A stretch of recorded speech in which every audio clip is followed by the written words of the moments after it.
it's one of the most overrated fears that writers have. It does not exist.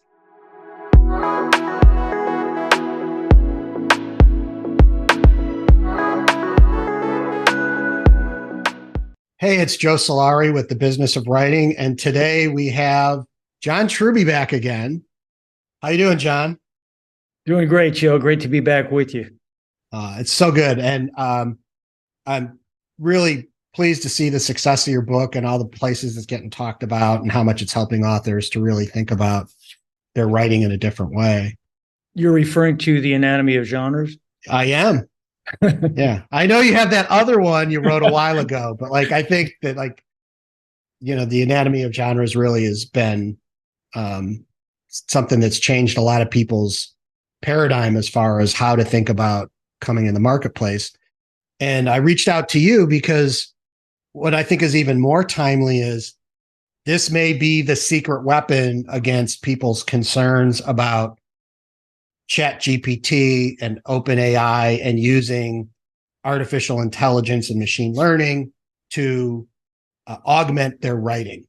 Right. And, this boogeyman of there's going to be all these robot written books coming into the marketplace. So I thought, well, why don't we have somebody that's been around the traps a while and has been through a few of these end of the writing career moments. Yeah. Talk about what makes a survivor.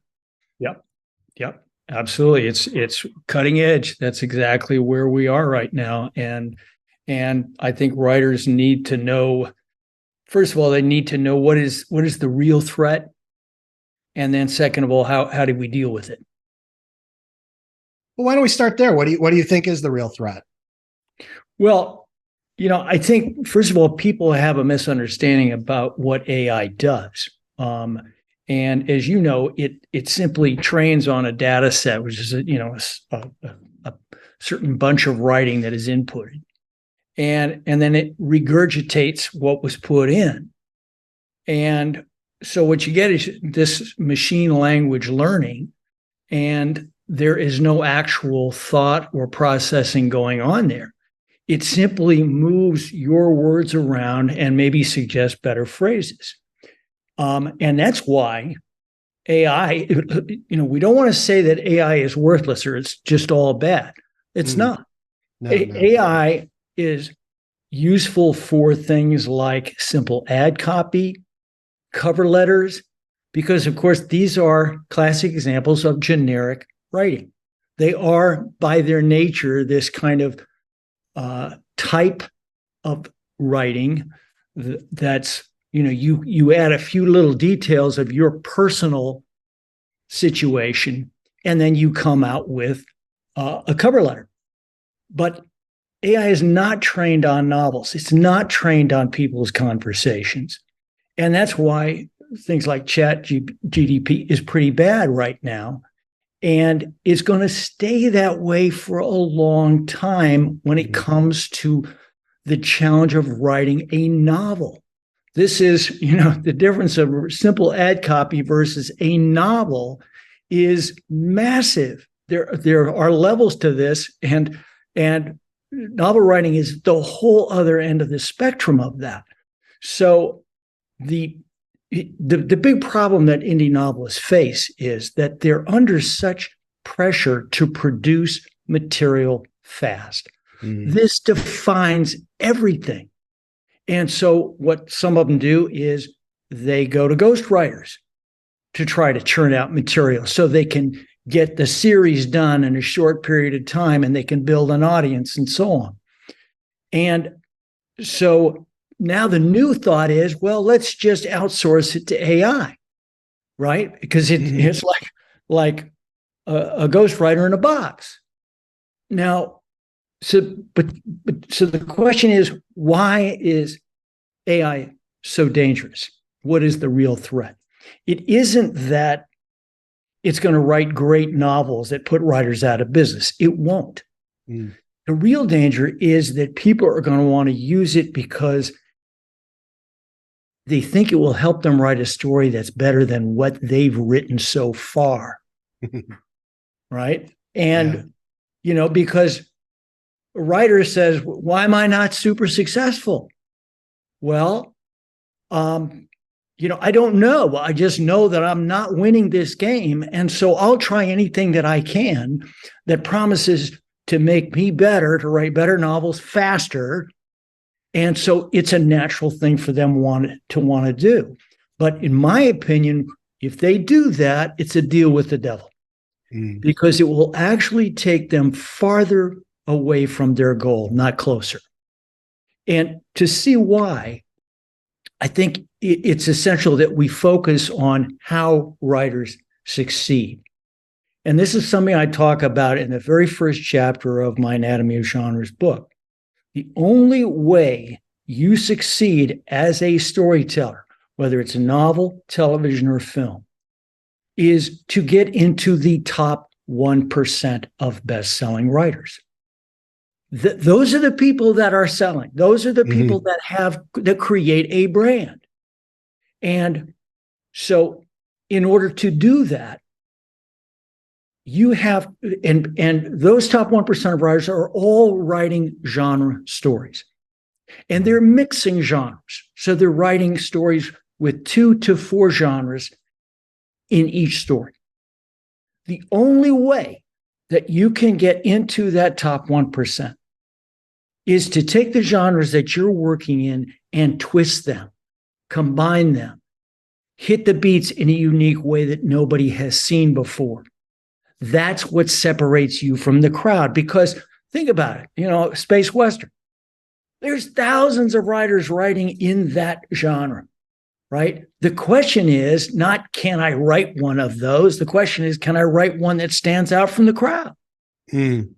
And this is the way you have to do it. And AI can't even begin to do that. No, that makes a ton of sense. And I think that, especially if you've read your book, the idea of, genre isn't just like you say, it isn't just like saying, well, it's, High Plains Drifter, but they're spaceships. It's understanding what makes a good Western resonate with you on an emotional level. Like, what are those themes that you talk about that are things that we're always kind of questioning, right? That's what makes a story, is compelled to want to read that story. And I think the other part of it is bringing in some things that we learned from this big survey that we did of readers called the Keystone Survey, is when readers are talking about a book, and you ask them what had them engaged, it always gets back to character. Yeah. Always. It's like when you do these word clouds, it doesn't matter what genre, it's always about character. That's the word that keeps coming back. Both those things are absolutely crucial. In the Anatomy of Genres book, I talk about the 2 ways that you set yourself apart from the crowd when you're writing a genre story. And we talked about this before, but the first half of each chapter is on its own genre. And the first half of each chapter gives you anywhere from 15 to 20 story beats, plot beats that are unique to that form. And you have to hit those beats in order to be in that genre at all. And so it tells you what those are. Now, again, any writer who becomes aware of what those beats are can then write a novel in that form. That's not the problem. And that's why the second half of each chapter is so crucial, because you have to transcend the genre, meaning, and there's different ways to do this, but one is, you're going to hit those 15 to 20 beats, but you have to twist each one of them in a unique way so that even though you're hitting the sequence of plot that reader has come to expect, you're doing it in a way I've never seen before.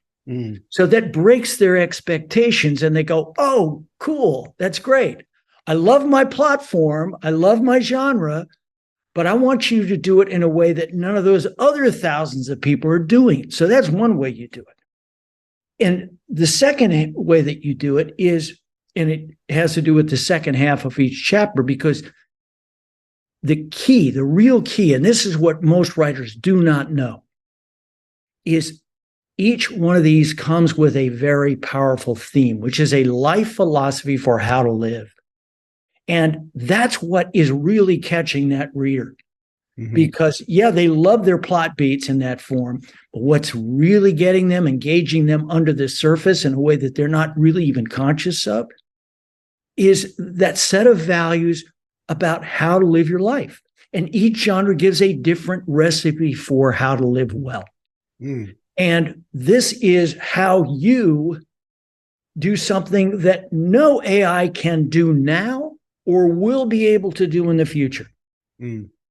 And this is, again, what creates the originality that gets you into the top 1%. I always tell writers, don't do a copy of some premise that you saw in a movie or a book that you read 6 months ago and put a little twist on it. No, that's still generic writing, right? They don't pay the big bucks for something they can get from everybody else. They only pay the big bucks to something they can only get from you. And this, what I just outlined, is the way that you do that. And if somebody is not digging into their genre and learns the techniques for how to do each beat in a unique way and expresses that powerful theme, which is really catching the audience and moving them emotionally, as you were just pointing out, they're going to be doing generic writing just like AI writing and just like everybody else in that category. Yeah, I think that's really a powerful point about the whole idea of like, well, why with the, I assume it's millions of people trying to write, these hundreds of thousands of people trying to write in these different genres, we don't see more success. Why is it suddenly this machine is going to be able to do it that much better? And to your point, what I was thinking about is like, did we need another zombie apocalypse movie with a father-daughter relationship in it based on a video game? I don't think we did, but then Last of Us comes out and people can't get enough of that show because of how the characters and the themes are presented in a way that, a million other shows have been done the same way. Well, it's a key point. They've been done the same way because they're in that genre. But keep in mind, a lot of video games they tried to turn them into movies and TV shows and they didn't work. They stunk.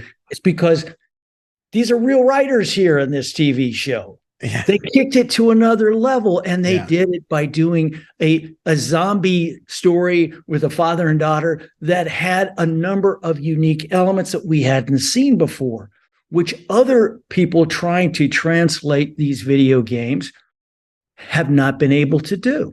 And I would say it's it demonstrate, at least to me, it demonstrates the second half of those chapters you talk about. It's like they're unfolding these themes, right? You kind of know where they're going to go because of foreshadowing and if you've watched, but it's that journey that they take you on through that theme and the building of that relationship that you have with those characters to get to the point where it's like, yes, I had that experience. I had that cathartic moment that they wanted to deliver to me that teaches me some type of life lesson. Right. And this is a crucial connection that is found only in advanced storytellers, which is the understanding of the relationship between theme and character. I consider the single most important technique in all of story that plot must come from character. And it ties in with that survey that you did. That's exactly right. Now, the question is, first of all, there's a lot of techniques that go into creating a unique character that we've never seen before. But then it's also, as the story unfolds through the plot is really it's that sequence of plot beats that is carrying the theme. And so that's why this relationship, and it sounds very theoretical, but it's not. It's this relationship between character, plot beats, and theme. This ability to do this is something way beyond what AI can do or will be able to do. And you look at the attempts so far. What are the things that it cannot do? Well, first of all, it cannot do humor. This is a uniquely human element that is based on trickery. It's based on a joke is set up to, you set it up to take the audience in one direction, and then you undercut them and drop them in another direction, right? Sarcasm, this kind of stuff. This is something that we bring that is a human creativity element that machines do not have and will not have. And they can read, you can push as many novels into that AI machine as you want. It's not going to get to that. Yeah. Well, the point I don't want anybody to miss that you made, which is like a major point, is it's plot through character, right? It's not making a quirky character or an interesting character, or certainly characters need to be likable, but the idea of like that character doing things delivers that theme integrated with plot. That's such a high level activity. Like, it's hard for the human brain to put those points together, right? Joe, it's the hardest thing for writers. I've worked with writers for over 30 years, thousands of writers. And I can tell you that is the hardest thing. And it's because, but it's also why you can't just, people say, oh yeah, I've got my great main character. And I say, well, that's terrific. But what are you having them do? That's why genres are so valuable. That's why all storytelling is genre storytelling now. It's because genres are plot systems, and they're very intricate, very carefully figured out plot systems done over hundreds and sometimes thousands of years.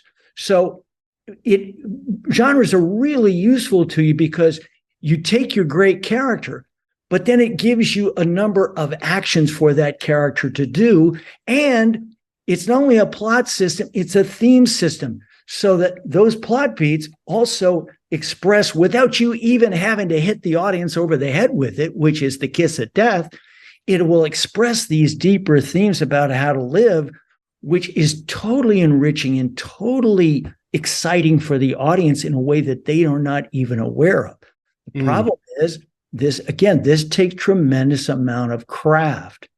And, point that you have made before is that what AI is really going to do is increase even more the importance of great craft in your storytelling. You cannot just, I'm going to write to market. No, it's all about having the craft ability to create a story that hits the genre, but then does so much more. Yeah, I think that prior to the whole AI thing, the indie community had already kind of filled the gap of just writing to market, right? Like, hey, there's just this genre that is underserved. If I write a decent, science fiction book, alien invasion deal, that I'll have success. And there was a time that you and I saw in this community, well, like, that's all it took is on brand cover, okay story. People were just desperate to read stuff. But those days, that ship sailed a few years ago.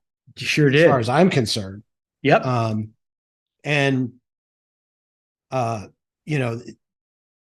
The fact that some people can do that even faster now doesn't seem to me like that's going to doesn't make any difference at all. Yeah.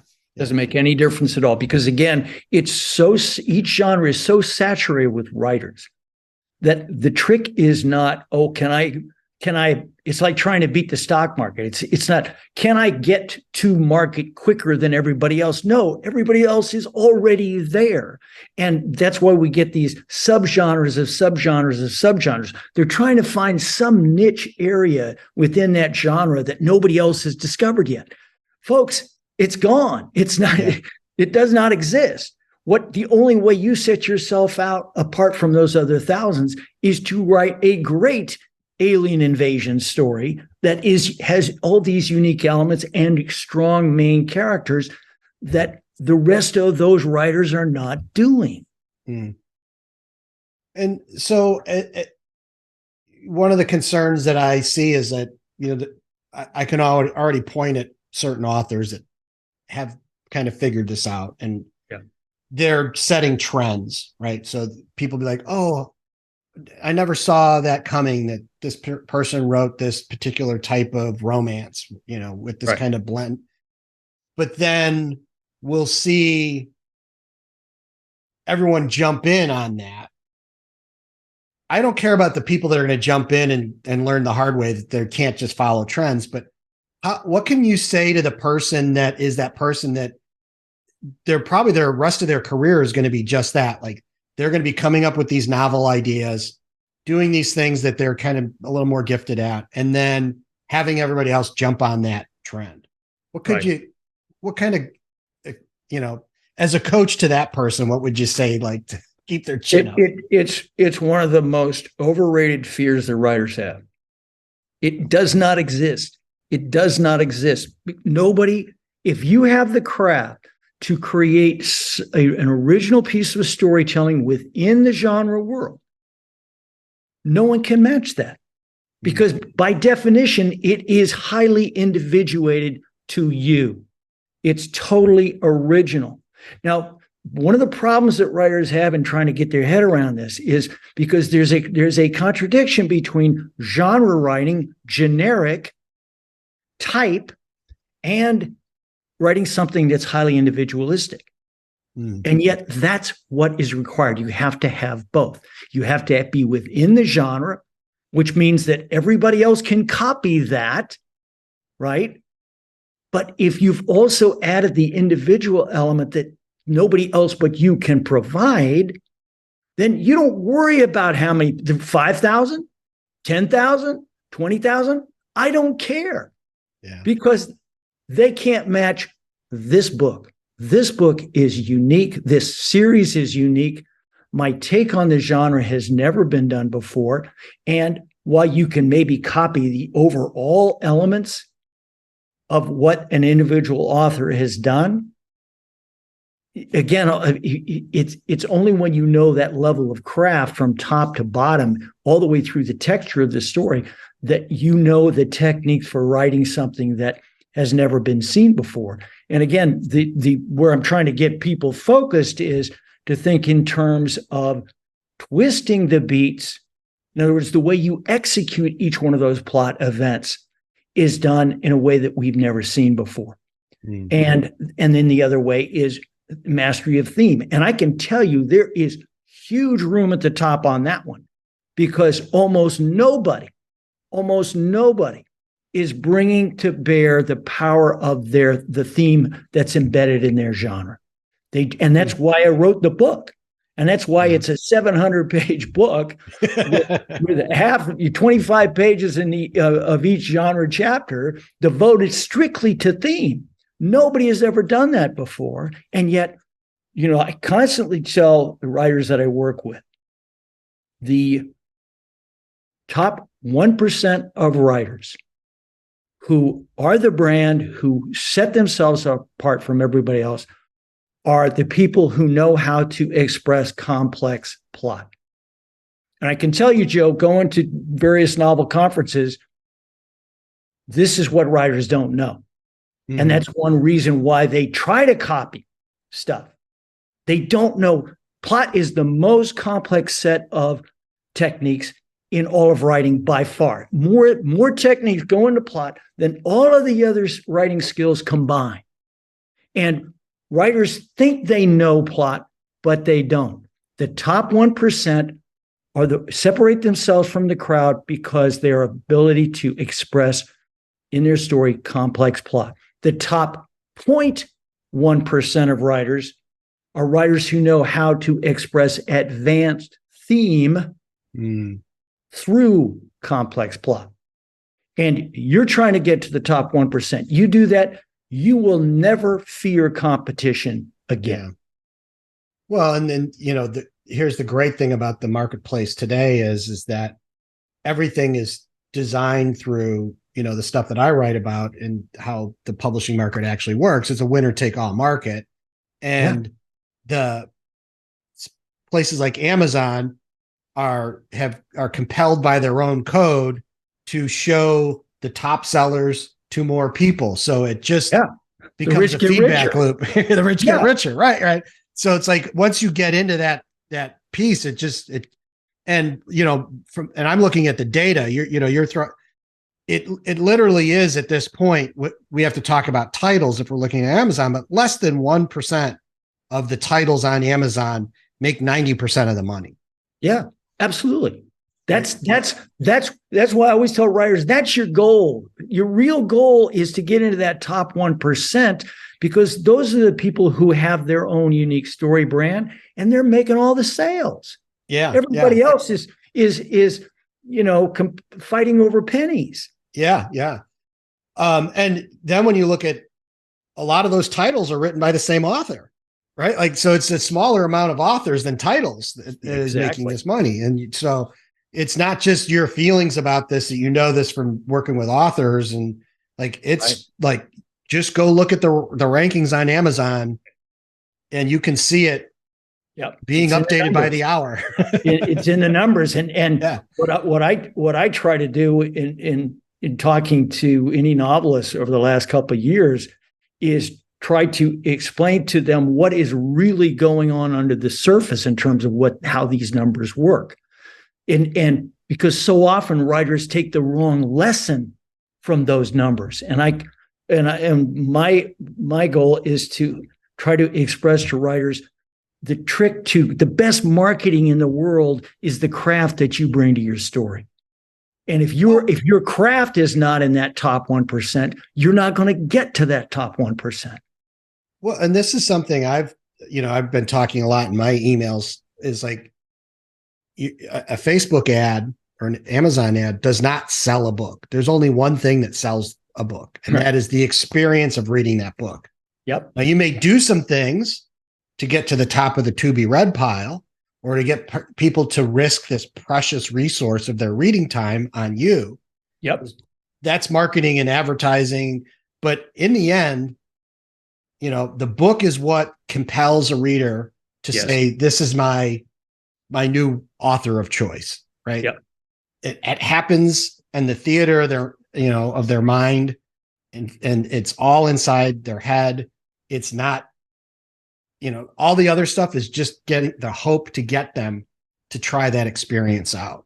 Yes, exactly. And that's why I always tell writers, by far the biggest marketing tool you have is writing the book in the first place. It's in the story, and which translates into that experience that they have that says, not only am I going to finish reading this book, I want to read the next book by this writer.